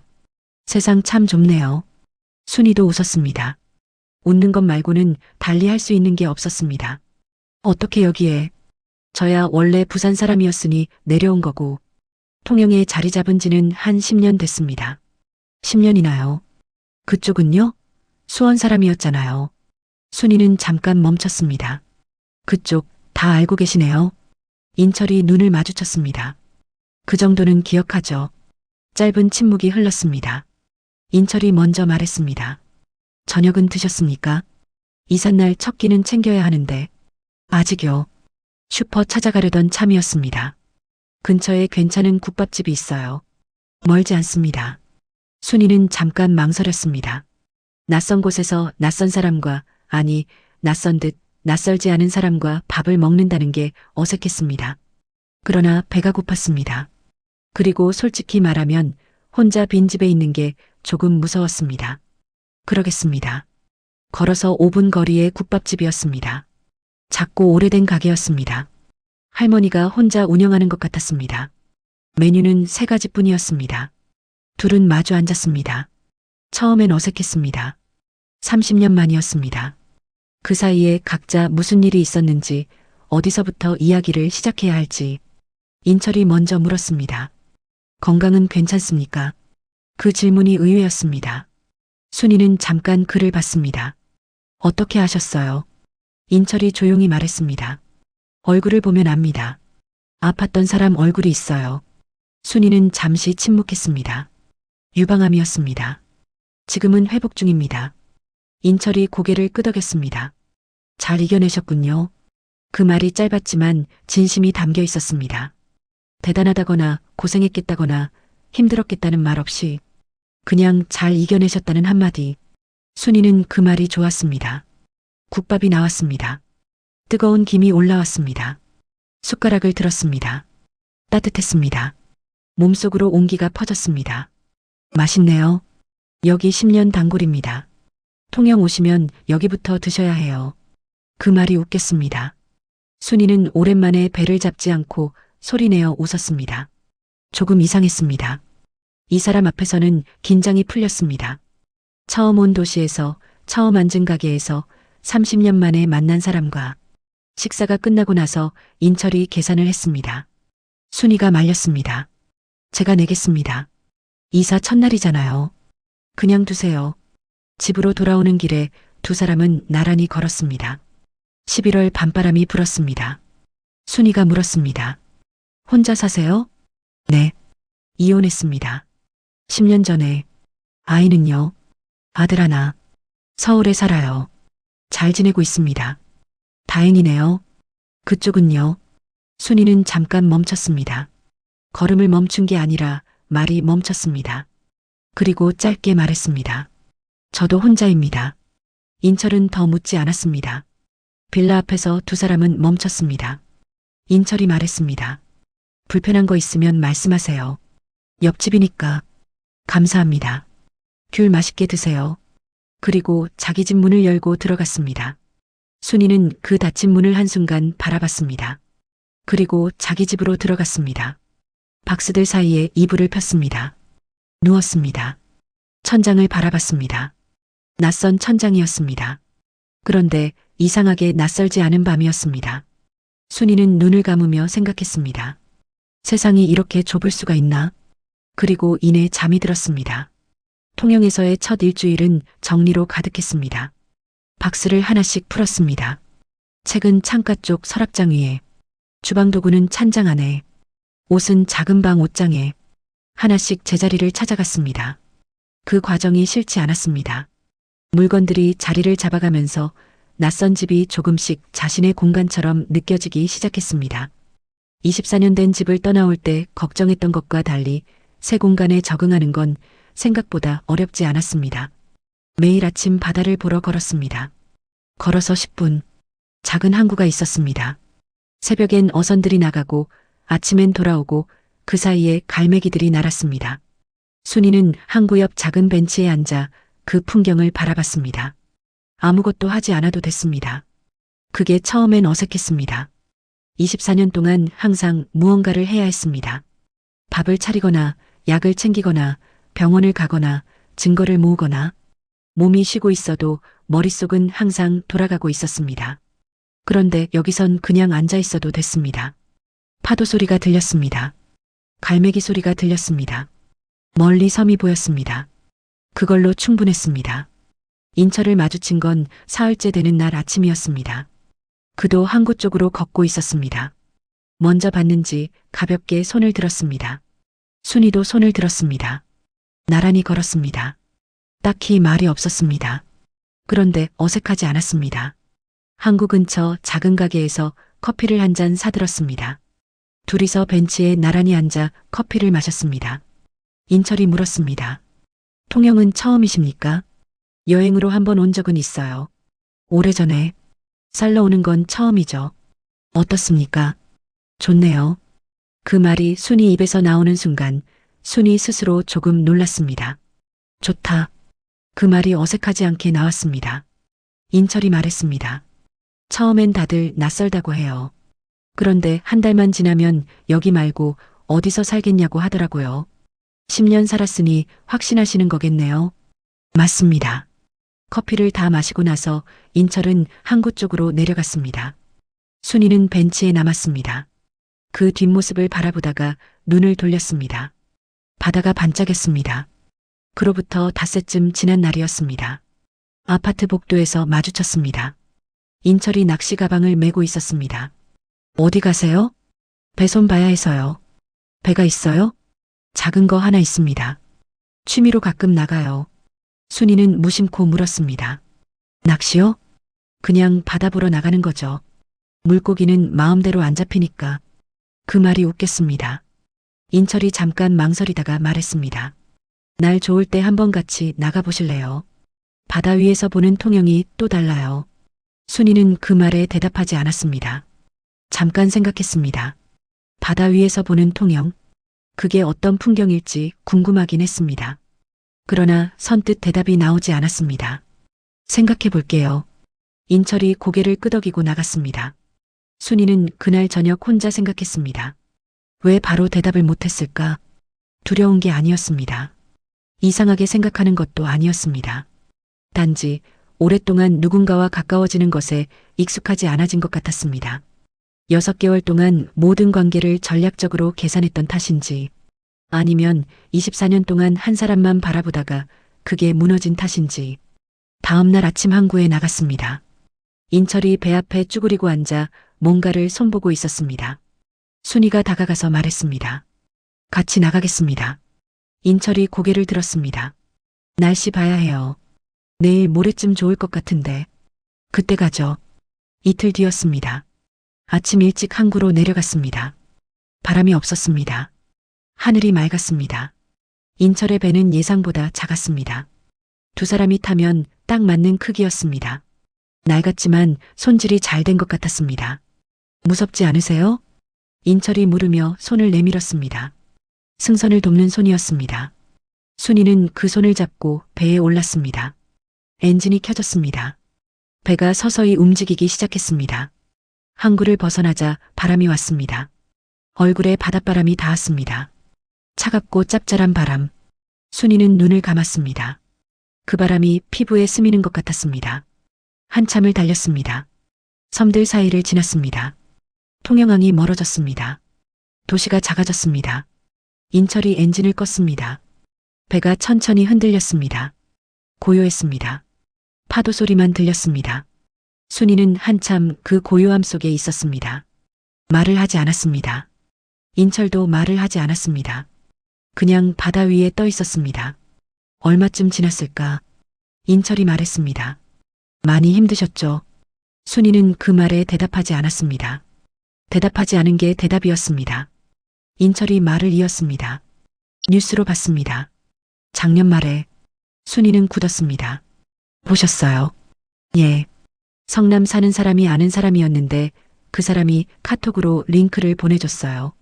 보다가 이름이 눈에 들어오더라고요. 박순희 씨 이름이 흔하지 않아서. 순이는 잠시 말이 없었습니다. 그러면 알고 계셨던 건가요? 이삿날부터. 예. 그런데 왜? 귤이나 갖다 드리는 게 맞는 것 같아서. 그 말에 순이는 웃었습니다. 웃음이 나오지 않으려야 않을 수가 없었습니다. 참 이상한 사람이네요. 인철도 웃었습니다. 이상한 게 맞습니다. 바다 위에서 웃음소리가 났습니다. 갈매기 한 마리가 배 옆을 지나갔습니다. 잠시 후 순이가 말했습니다. 힘들긴 했어요. 짧은 말이었습니다.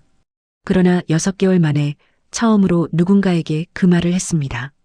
변호사에게도 형사에게도 친정 언니에게도 하지 않았던 말이었습니다. 인철이 그냥 고개를 끄덕였습니다. 아무 말도 덧붙이지 않았습니다. 그게 좋았습니다. 배가 다시 움직이기 시작했습니다. 돌아가는 길이었습니다. 항구가 가까워지면서 통영 시내가 다시 눈에 들어왔습니다. 빨간 지붕, 하얀 건물, 골목 사이의 카페들. 순이는 그 풍경을 바라봤습니다. 아름다웠습니다. 지금 자신이 살고 있는 동네가 처음으로 아름다워 보였습니다. 배에서 내리면서 인철이 말했습니다. 점심은요? 오늘은 제가 내겠습니다. 굳이요. 그날 점심을 둘이서 먹었습니다. 항구 옆 횟집에서. 순이가 계산했습니다. 걸어 올라오는 골목길에서 인철이 말했습니다. 많이 좋아지실 겁니다. 벌써 좋아지고 있어요. 그 말이 거짓이 아니었습니다. 몸이 좋아지고 있었습니다. 그리고 다른 무언가도.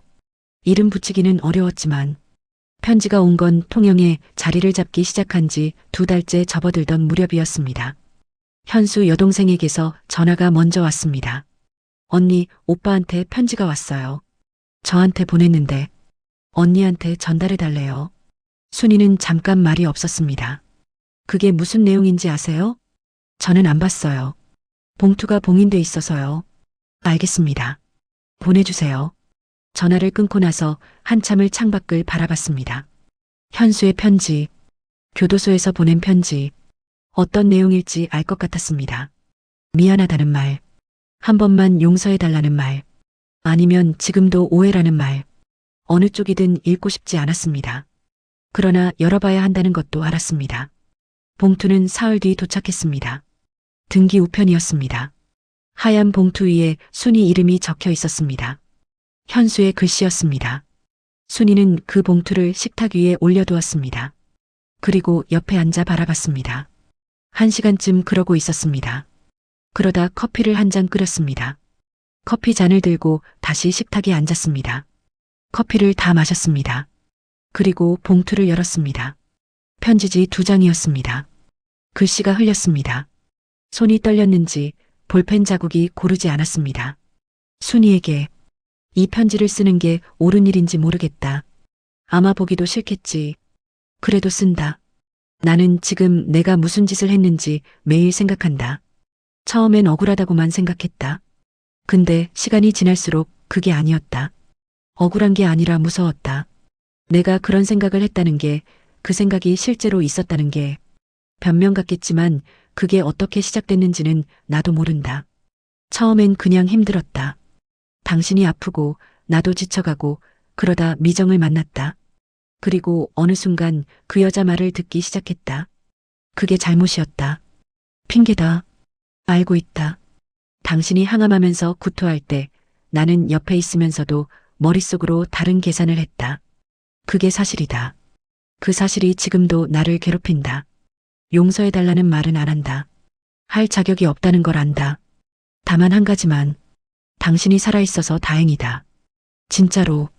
현수. 순이는 편지를 다 읽고 내려놓았습니다. 그리고 창밖을 봤습니다.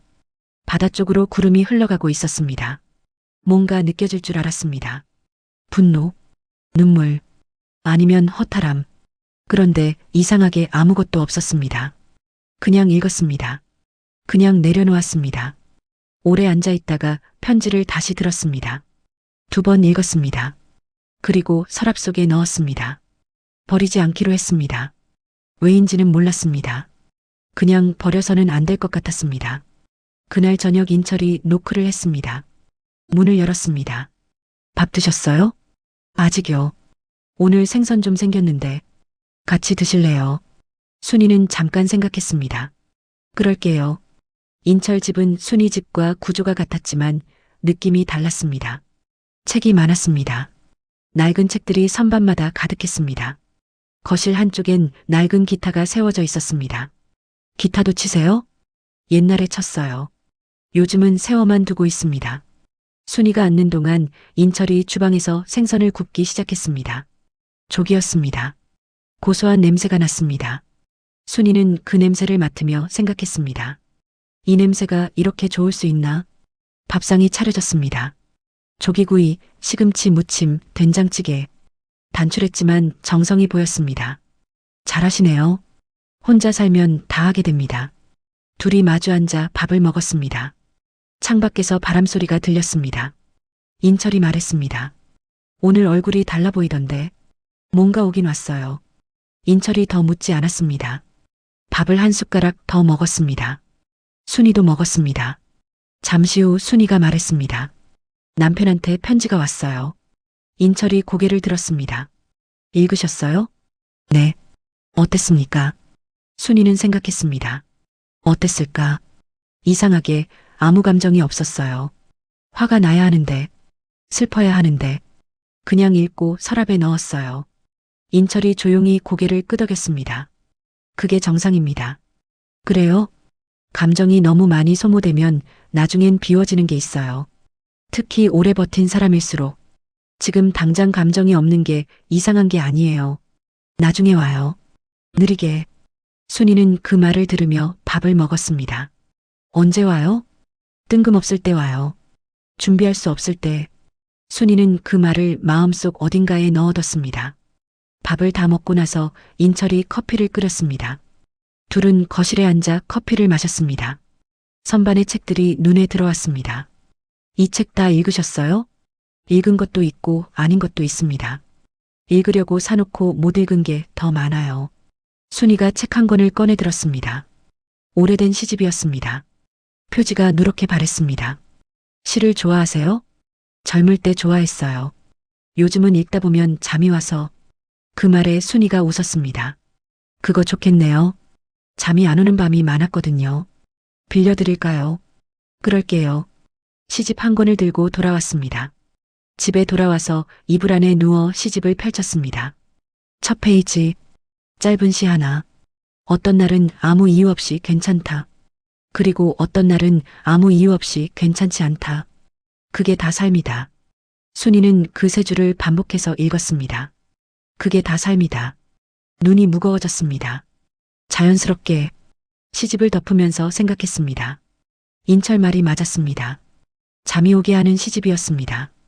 그리고 그날 밤 꿈을 꾸었습니다. 바다 위에 떠 있는 꿈이었습니다. 작은 배 위에서 파도도 없고 바람도 없는 바다 위에서 그냥 가만히 떠 있었습니다. 무겁지 않았습니다. 그게 다였습니다. 그런데 눈을 떴을 때 이상하게 개운했습니다. 봄이 온 건 3월 중순이었습니다. 통영의 봄은 수원과 달랐습니다. 바다에서 올라오는 습한 바람 위에 따뜻함이 얹혔습니다. 골목 담벼락 아래 민들레가 피었습니다. 항구 옆 벚나무 가지에 꽃봉오리가 맺혔습니다. 아침마다 산책을 나가면 그 변화가 눈에 들어왔습니다. 순이의 몸도 달라지고 있었습니다.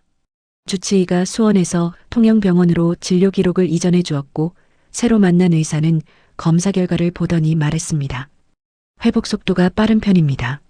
정신적으로 안정된 환경이 도움이 많이 된 것 같아요. 순이는 그 말을 들으며 생각했습니다. 환경? 통영이 맞았습니다. 아니, 통영만이 아니었습니다. 매일 아침 걷는 한국일, 저녁에 마주치는 인철, 빌려 읽는 시집들, 작은 것들이 쌓이면서 몸이 따라오고 있었습니다. 인철과의 관계는 겨울을 지나면서 조금씩 달라졌습니다. 특별한 계기가 있었던 건 아니었습니다. 그냥 어느 날 아침부터 같이 걷게 됐고, 어느 날 저녁부터 번갈아 밥을 했고, 어느 주말부터 시장을 같이 보게 됐습니다. 서로 대단한 말은 하지 않았습니다. 그냥 옆에 있었습니다. 그게 전부였는데 그게 많은 것이었습니다. 그러던 어느 날 오전이었습니다. 3월 말, 바람이 좋았던 날, 순이가 빨래를 걷고 있었습니다. 현관밖 복도에서 발소리가 들렸습니다. 인철의 발소리는 알아들을 수 있었습니다. 묵직하고 일정한 리듬이 있었습니다. 그런데 그 소리가 아니었습니다. 가볍고 빠른 발소리였습니다. 계단을 올라오는 소리, 3층이었습니다. 순이 집은 3층이었습니다. 발소리가 복도를 따라 다가왔습니다. 그리고 멈췄습니다. 순이 현관 앞에서 노크 소리가 났습니다. 문을 열었습니다. 그 순간 순이는 굳었습니다. 여자였습니다. 40대 초반으로 보였습니다. 머리를 길게 기르고 있었습니다. 마른 편이었고 눈밑이 파였습니다. 며칠 동안 제대로 자지 못한 사람의 얼굴이었습니다. 순이는 그 얼굴을 알고 있었습니다. 흥신소 사진 속에서 봤습니다. 현수와 손을 잡고 걷던 여자, 현수 귀에 속삭이며 웃던 여자, 제주도 바다 앞에서 현수 어깨에 기대던 여자, 강미정이었습니다. 둘 사이에 침묵이 흘렀습니다. 미정이 먼저 입을 열었습니다. 박순희 씨, 목소리가 떨렸습니다. 저 왔어요. 순이는 말이 나오지 않았습니다. 이 여자가 왜 여기 있는지, 어떻게 주소를 알았는지, 지금 무슨 말을 하러 온 건지 수십 가지 생각이 스쳤습니다. 그러나 표정은 굳어 있었습니다. 어떻게 알고 오셨습니까? 수소문했어요. 오래 걸렸어요. 무슨 용건이십니까? 미정이 시선을 내렸다가 다시 올렸습니다. 눈에 눈물이 맺혀 있었습니다. 할 말이 있어서요. 들어주실 수 있으면 좋겠어요. 순이는 잠시 그 얼굴을 바라봤습니다. 분노가 올라왔습니다. 이 여자 때문에, 이 여자가 현수에게 계속 말을 붙였기 때문에, 이 여자의 문자가 없었다면 혹시 다른 방향이 있지는 않았을까? 그런 생각이 스쳤습니다. 그러나 5초 뒤 그 생각을 밀어냈습니다. 이 여자가 없었어도 현수는 현수였습니다. 책임을 나누는 것과 원인을 나누는 것은 다른 문제였습니다. 들어오세요. 순이는 문을 열었습니다. 미정이 조심스럽게 들어왔습니다. 거실에 마주 앉았습니다. 순이는 물을 한 잔 내왔습니다. 미정이 두 손으로 잔을 잡았습니다. 그리고 말을 시작했습니다. 저 집행유예예요. 재판에서 공범으로 기소됐지만 직접 가담이 입증되지 않아서 벌금형이랑 집행유예 받았어요. 순이는 알고 있었습니다. 변호사에게 들었습니다. 그건 알고 있습니다. 사람들이 다 알아요. 직장도 잃었고 살던 동네에서도 나왔어요. 당연한 거 알아요. 근데 그게 용서를 구하러 온 이유가 아니에요. 순이가 기다렸습니다. 미정이 숨을 들이켰습니다. 저도 처음엔 몰랐어요. 그 말에 순이 눈썹이 움직였습니다.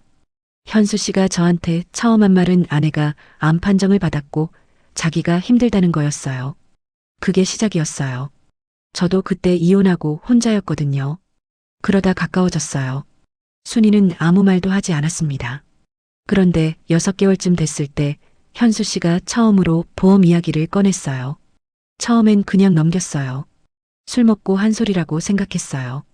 근데 그게 반복됐어요. 점점 구체적으로 그 사람이 얼마 못 사는 것 같다. 보험금이 나오면 우리 같이 나가서 살자. 순이 손이 무릎 위에서 조용히 쥐어졌습니다. 저도 끊었어야 했어요. 거기서 그게 맞았어요. 근데 그때 저는 그 사람한테 너무 기대고 있었어요. 그 말이 무슨 의미인지 알면서도 외면했어요.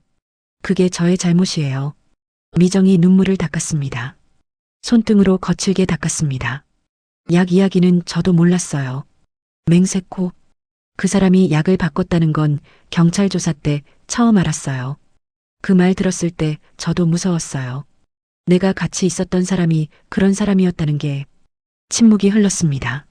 순이는 그 말들을 듣고 있었습니다.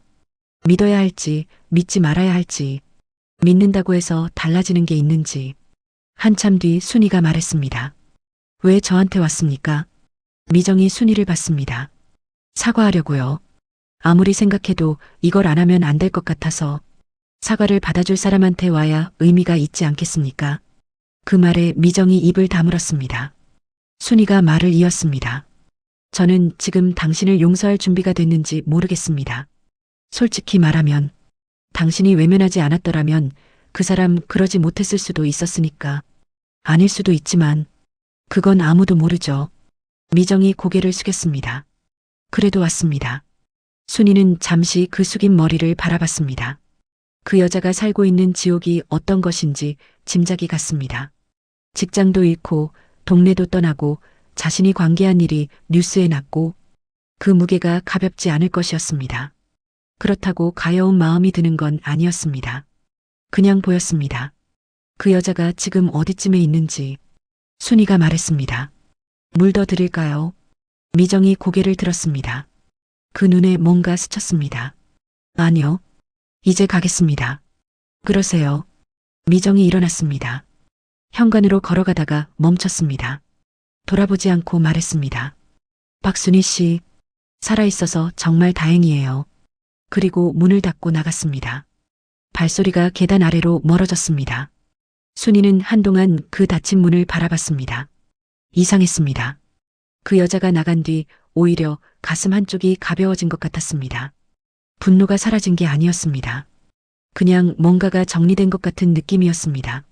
순이는 주방으로 가서 커피를 끓였습니다. 창가에 앉아 커피를 마셨습니다.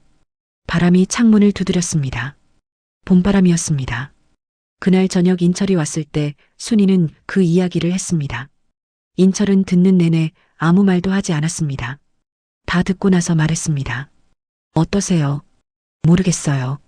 이상하게 덜 무거운 것 같기도 하고. 인철이 고개를 끄덕였습니다.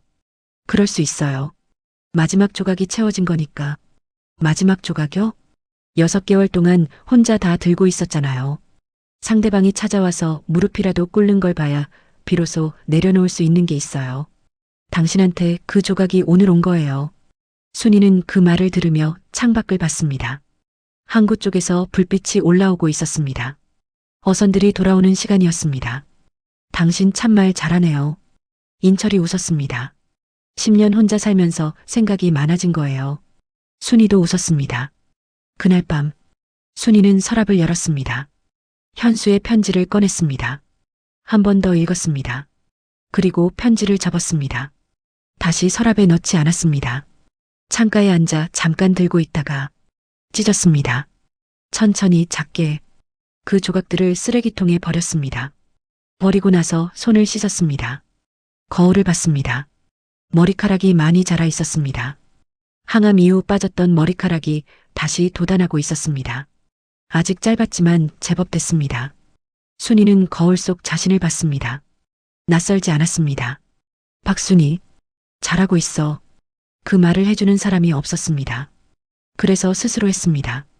4월이었습니다. 통영의 봄은 절정이었습니다. 항구 옆 벚꽃이 만개했다가 바람에 지기 시작했습니다. 꽃잎이 바다 위로 날렸습니다. 그 광경을 처음 봤을 때 순이는 한동안 걸음을 멈추고 서 있었습니다. 이런 게 있었구나. 52년을 살면서 몰랐던 것들이 많았습니다. 벚꽃이 바다 위로 떨어지는 것도 그 중 하나였습니다. 그 무렵 순이는 한 가지를 결심했습니다. 일을 시작하기로. 거창한 것이 아니었습니다. 동네 시장 근처에 작은 수선집이 있었습니다. 지나다니다가 눈에 띄었습니다. 할머니 혼자 운영하고 있었는데 무릎이 안 좋아서 힘들다는 이야기를 어쩌다 들었습니다. 순이는 젊을 때 옷수선을 배웠습니다. 결혼 전 잠깐 옷수선 가게에서 일한 적이 있었습니다. 현수와 결혼하면서 그만두었습니다. 현수가 굳이 일 안 해도 된다고 했으니까 26년 만이었습니다. 손이 기억할지 모르겠지만 할머니를 찾아가 조심스럽게 말했습니다. 혹시 일손이 필요하시면 제가 도와드릴 수 있을까요? 수선 조금 할 줄 압니다. 할머니가 눈을 가늘게 뜨며 순이를 살폈습니다. 아프셨다는 분 아니오?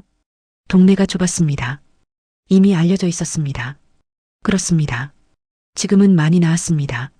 손은 떨리지 않고 순이가 손을 펴보였습니다. 할머니가 그 손을 한참 봤습니다. 내일부터 나와보시오. 그 한마디였습니다. 다음 날 아침 순이는 수선집으로 출근했습니다. 처음엔 서툴렀습니다. 26년의 공백이 있었습니다. 손이 기억한다고 생각했는데 처음 2시간은 실수의 연속이었습니다. 박음질 선이 고르지 않았고 단추 달기를 하다가 손가락을 찔렸습니다. 할머니가 말없이 다가와서 손을 잡고 시범을 보여주었습니다. 말 한마디 없이 그 손이 거칠었지만 정확했습니다. 순이는 다시 했습니다. 이번엔 좀 나았습니다. 됩니다. 할머니의 짧은 칭찬이었습니다. 사흘이 지나자 손이 기억을 되찾기 시작했습니다.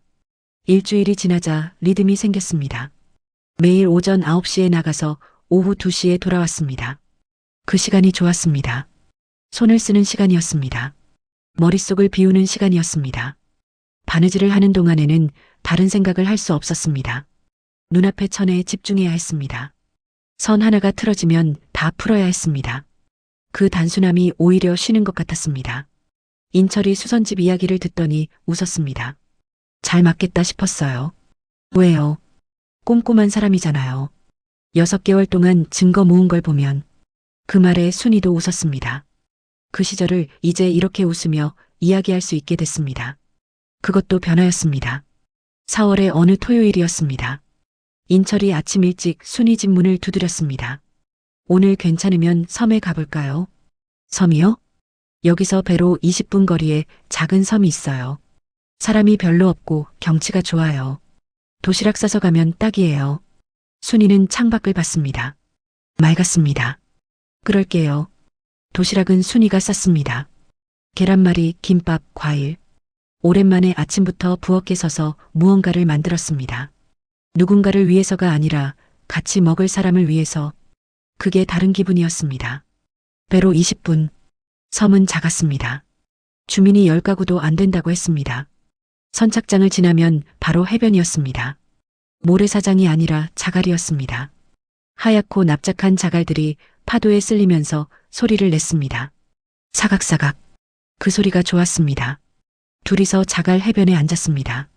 도시락을 펼쳤습니다. 파도 소리를 들으며 밥을 먹었습니다. 인철이 계란말이를 집더니 말했습니다. 맛있네요. 오래간만에 만들었어요. 언제 마지막으로 누군가를 위해 음식을 만들었어요? 순이는 생각했습니다. 누군가를 위해. 모르겠어요. 항암 중에는 입맛이 없어서 뭘 만들지도 못했고, 그전엔 현수를 위해 만들었습니다. 그런데 그 현수가 어떤 사람이었는지를 생각하면 오래됐어요. 인철이 고개를 끄덕였습니다. 잠시 후 인철이 말했습니다. 제가 하나 물어봐도 됩니까? 말씀하세요. 인철이 자갈을 하나 집어 손에서 굴렸습니다. 그리고 말했습니다. 저랑 좀 더 가까워지고 싶은데 그게 부담스러우신지. 순이는 그 말을 듣고 잠시 굳었습니다. 파도가 자갈에 닿았습니다. 사각. 부담스럽다고 하면 지금처럼 그냥 지낼 건가요? 예. 그게 더 좋으시면. 가까워지고 싶다는 게 어떤 의미예요? 인철이 잠깐 멈췄습니다. 옆에 있고 싶다는 거요. 지금보다 조금 더.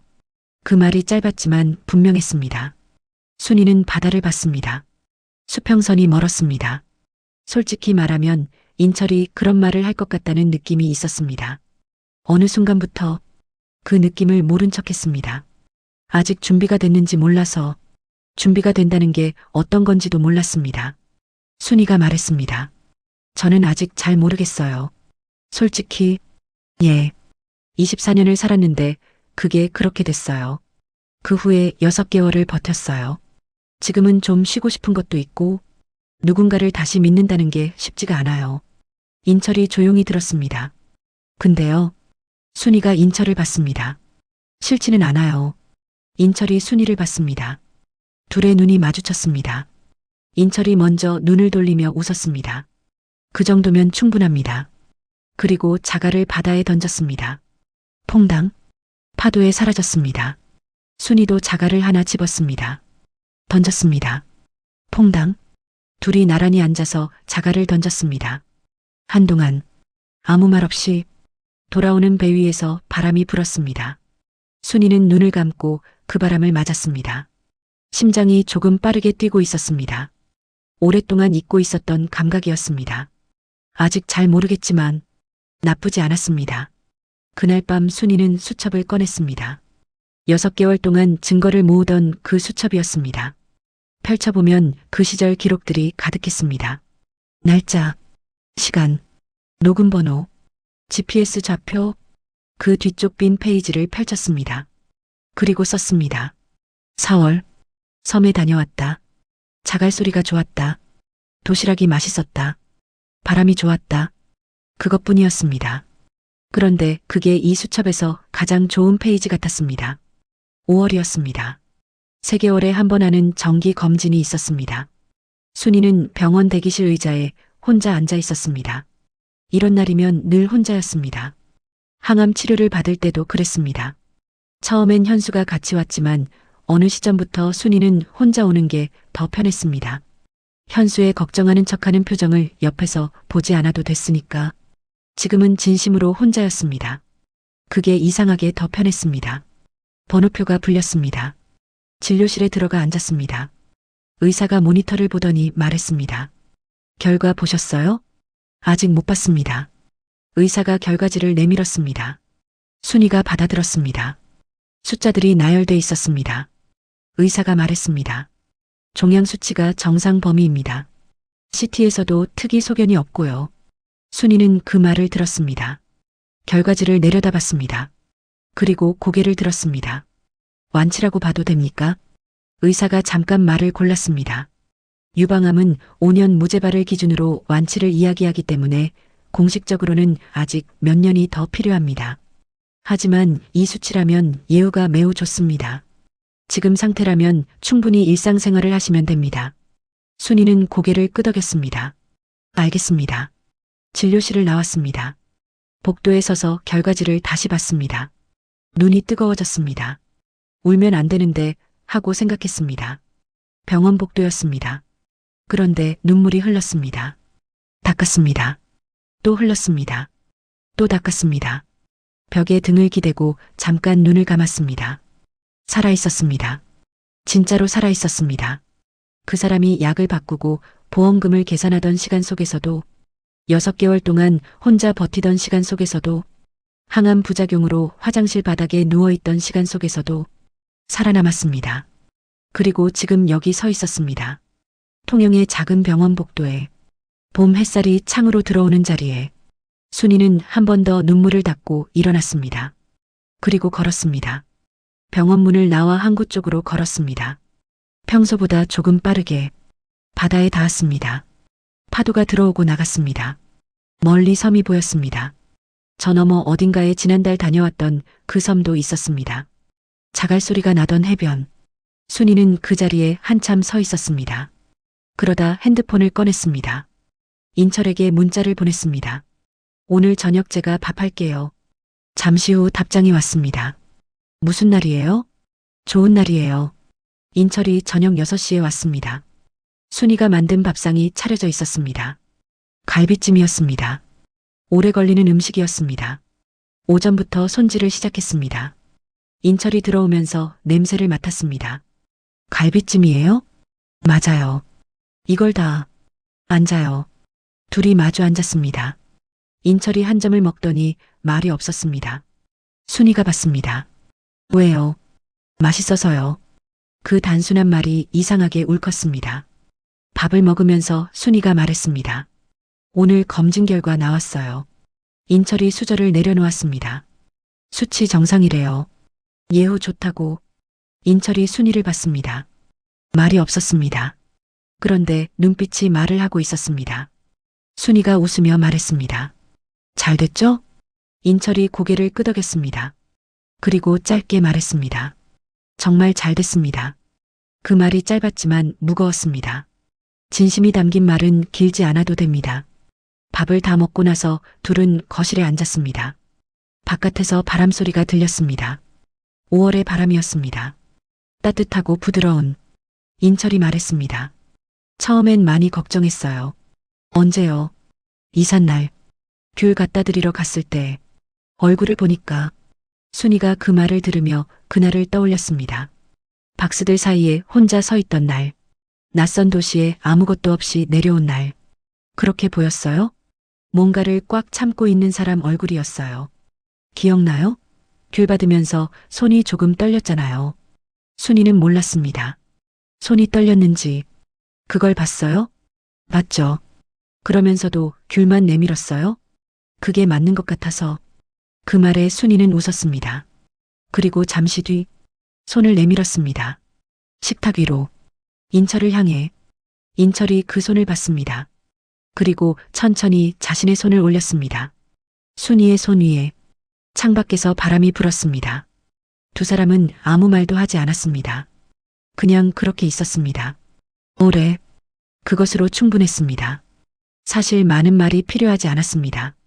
나이 50이 넘어서 처음 배운 것이었습니다. 진짜로 가까운 사람과는 말이 많이 필요하지 않다는 것. 그냥 옆에 있는 것으로 충분한 때가 있다는 것. 그날 밤 인철이 돌아가고 나서 순이는 혼자 창가에 앉았습니다. 5월의 밤하늘이 맑았습니다. 별이 보였습니다. 통영 하늘이 수원 하늘보다 별이 많았습니다. 아니, 수원에서도 이만큼 별이 있었겠지만 볼 생각을 못했겠지. 순이는 별을 바라보며 생각했습니다. 어머니가 살아계셨을 때 하신 말씀이 있었습니다. 순이야, 사람은 얼마나 오래 사느냐가 아니야. 얼마나 자기답게 사느냐가 중요한 거야.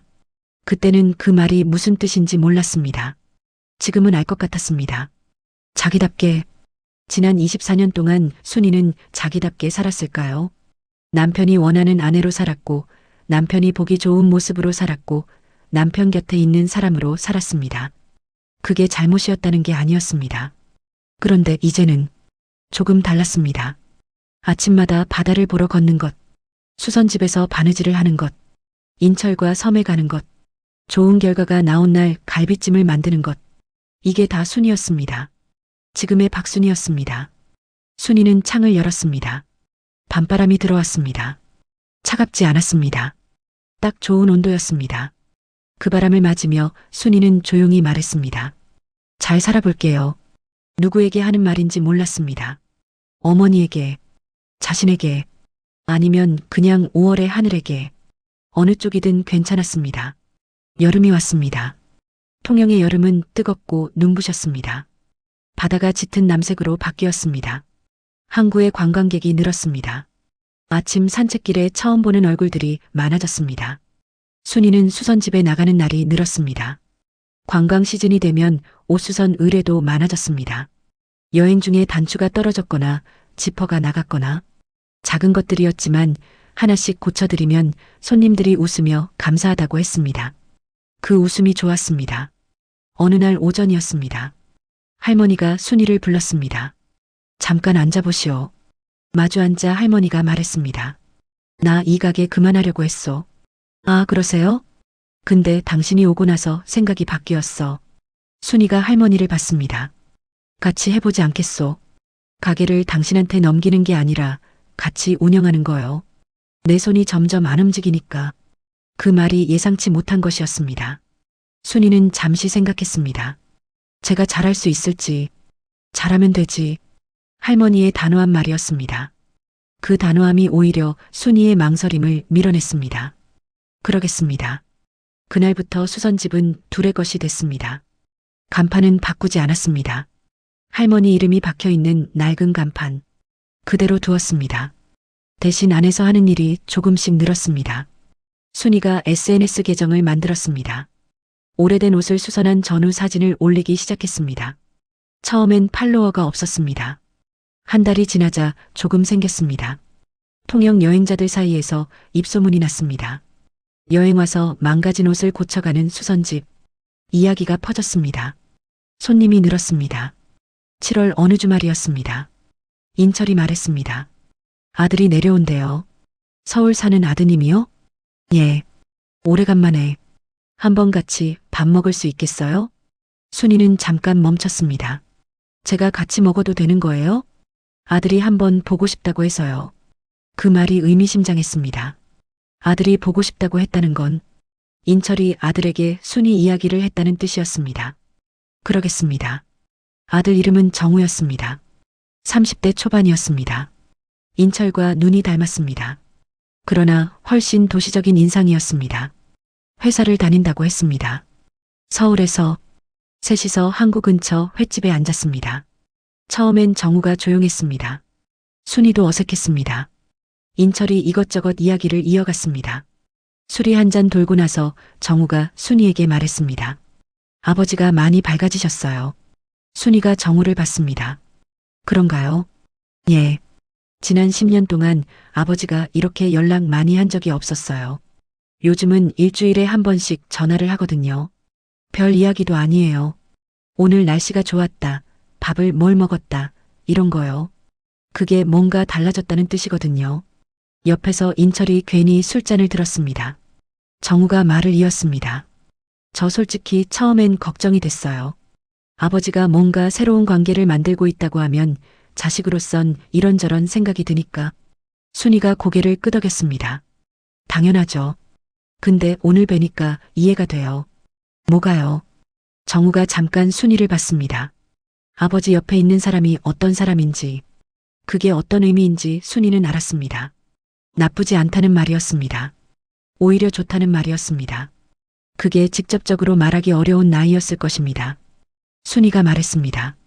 저도 처음엔 당신 아버지한테 패 끼치는 건 아닐까 걱정했어요.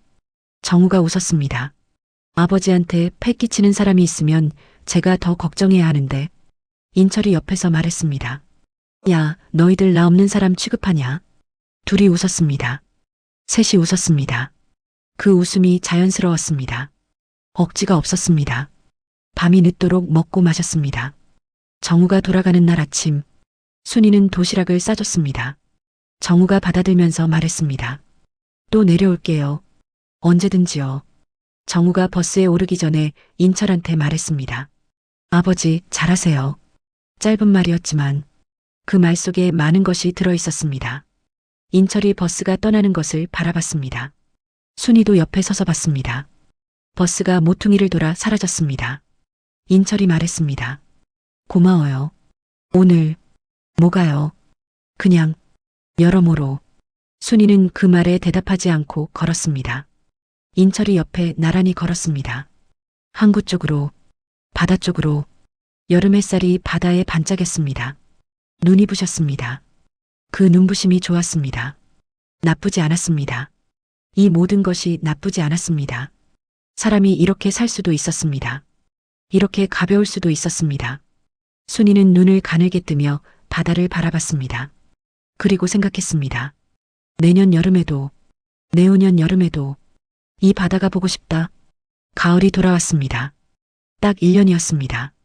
처음 이 도시에 내려온 것이 지난해 11월이었습니다. 이삿짐 트럭 뒤를 따라온 그날이, 귤 한 봉지를 든 인철이 문 앞에 서 있던 그날이, 그로부터 1년. 가을이 다시 왔습니다. 통영의 가을은 조용하고 선명했습니다. 하늘이 높아지고 바다색이 짙어졌습니다. 항구 쪽 나무들이 붉고 노랗게 물들었습니다. 아침 산책길이 더 좋아졌습니다. 서늘한 공기와 낙엽 냄새가 섞였습니다. 순이는 수선집 앞에 서서 간판을 올려다봤습니다. 낡은 간판이었습니다. 그대로였습니다. 바꾸자는 말을 꺼냈을 때 할머니가 말했습니다. 이 간판이 이 가게야. 바꾸면 다른 가게가 돼. 그래서 그대로 뒀습니다. 안에서 하는 일이 달라졌어도 밖에서 보이는 것은 그대로였습니다. 사람도 그런 것 같다고 생각했습니다. 안에서 많은 것이 달라져도 겉에서 보면 같은 사람. 그런데 그 안이 얼마나 다른지는 자신만 알았습니다. 수선집 문을 열고 들어갔습니다. 할머니가 먼저 와 있었습니다. 왔소? 안녕하세요.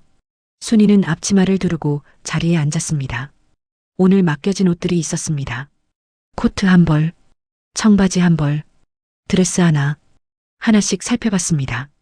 코트는 안감이 찢어져 있었습니다. 수선이 가능했습니다. 청바지는 지퍼가 나갔습니다. 간단했습니다. 드레스는 옆선이 터졌습니다. 원단이 오래돼서 조심해야 했습니다. 순이는 드레스를 먼저 집었습니다. 어려운 것부터 바느질을 시작했습니다. 고요했습니다. 실이 천사일을 지나갔습니다. 이 시간이 좋았습니다. 아무것도 생각하지 않아도 되는 시간.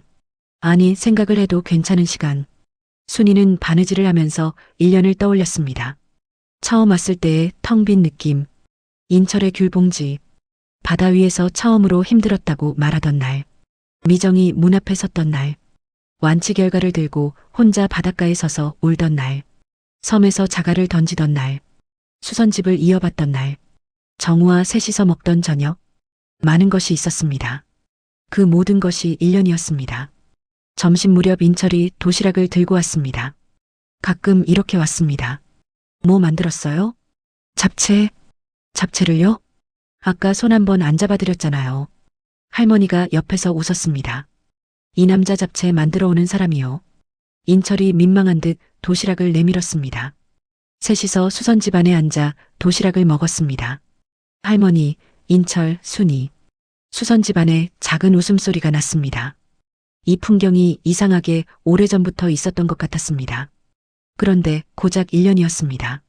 사람이 적응하는 속도가 이렇게 빠를 수 있었습니다. 아니, 적응이 아니었습니다. 받아들임이었습니다. 도시락을 다 먹고 인철이 돌아가면서 말했습니다. 저녁에 봐요. 예. 그 짧은 말들이 이제 일상이었습니다. 오후 2시, 순이는 수선집을 나와 항구 쪽으로 걸었습니다. 매일 가는 벤치였습니다. 앉았습니다. 바다를 봤습니다. 파도가 들어왔다가 나갔습니다. 순이는 그 파도를 보면서 생각했습니다. 1년 전 이 도시에 내려오면서 무엇을 원했을까? 그때는 그냥 쉬고 싶었습니다. 도망치고 싶었습니다. 아무도 모르는 곳에서 아무것도 아닌 사람으로 있고 싶었습니다. 그랬는데 지금은 수선집이 생겼습니다. 할머니가 생겼습니다. 인철이 생겼습니다. 그리고 아침마다 걷는 이 길이 생겼습니다. 아무것도 없으려고 왔는데 생겨버렸습니다. 삶이란 그런 것 같았습니다. 비워두면 채워졌습니다. 힘으로 채우려 하면 안 들어오더니 그냥 놔뒀더니 들어왔습니다. 순이는 핸드폰을 꺼냈습니다. 사진을 찍었습니다. 바다 사진이었습니다. 별것도 아닌 사진이었습니다. 그런데 찍고 싶었습니다. 이 순간을 기록하고 싶었습니다. 오늘 이 오후를, 이 벤치를, 이 파도를, 저장을 누르고 핸드폰을 내렸습니다. 잠시 후 수첩을 꺼냈습니다. 그 오래된 수첩. 앞부분은 6개월의 기록으로 가득 찼습니다. 날짜, 시간, 녹음, GPS. 그 빽빽한 기록들. 뒷부분은 통영에 온 이후의 기록이었습니다. 짧은 메모들. 귤 맛있었다. 바다색이 달라졌다. 할머니가 오늘 웃었다. 잡채가 맛있었다. 별이 많았다. 그 메모들이 쌓였습니다. 앞부분과 뒷부분이 같은 수첩 안에 있었습니다. 그 두세 개가 같은 책 안에. 그게 순이의 삶이었습니다. 지옥과 평화가 같은 책 안에 있는 삶. 순이는 수첩 마지막 페이지를 열었습니다. 거기에 썼습니다. 가을이 돌아왔다. 1년이 지났다. 별 것도 없고 대단할 것도 없는 하루들이 쌓였다. 그런데 돌아보니 이 별 것도 없는 하루들이 다 나였다. 무너진 것도 나였고 일어선 것도 나였고 귤을 받은 것도 나였고 바느질을 하는 것도 나다. 삶이 뭔지 이제 조금 알 것 같다. 계속 가는 것, 멈추지 않는 것, 그게 다다. 펜을 놓았습니다. 수첩을 덮었습니다. 파도가 다시 들어왔습니다. 갈매기 한 마리가 순이 앞을 지나갔습니다. 멀리서 인철이 걸어오는 것이 보였습니다. 일찍 나온 것 같았습니다. 손을 흔들었습니다. 순이도 손을 들었습니다. 그리고 일어났습니다. 마주 걸어갔습니다. 두 사람이 벤치 앞에서 만났습니다. 인철이 말했습니다. 일찍 끝났어요. 저도 방금 나왔어요. 걸을까요? 그럽시다. 나란히 걸었습니다. 항구를 따라, 바다를 따라, 발소리가 두 개였습니다. 그 소리가 좋았습니다. 혼자가 아닌 발소리. 순이는 걸으면서 생각했습니다. 이걸 행복이라고 부를 수 있을까? 모르겠습니다. 행복인지 아닌지. 그런데 나쁘지 않았습니다.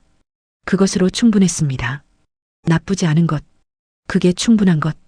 그게 삶이었습니다. 가을 햇살이 바다 위에 내렸습니다. 눈부시게 두 사람의 그림자가 나란히 바닥에 누웠습니다. 길게 순이는 그 그림자를 내려다보며 걸었습니다. 그리고 조용히 생각했습니다. 살아있다. 오늘도. 에필로그 시청자 여러분께 오늘 이야기 여기서 마칩니다. 박순이라는 여자의 이야기였습니다. 암에 걸리고 남편에게 배신당하고 6개월을 혼자 버티고 낯선 도시에서 다시 시작한 여자. 누군가는 이 이야기를 듣고 분노했을 것입니다. 누군가는 눈물이 났을 것입니다. 누군가는 자신과 닮았다고 생각했을 것입니다. 어느 쪽이든 괜찮습니다. 한 가지만 기억하셨으면 합니다. 사람은 무너지는 게 끝이 아닙니다. 진짜 끝은 자기 자신까지 포기하는 순간입니다. 여러분 주변에도 지금 조용히 버티고 있는 사람이 있을 것입니다. 때로는 귤 한 봉지면 충분합니다. 말 한마디면 충분합니다. 그냥 옆에 있어주는 것으로 충분할 때가 있습니다. 오늘도 이야기 끝까지 들어주셔서 감사합니다. 다음 이야기로 또 찾아오겠습니다.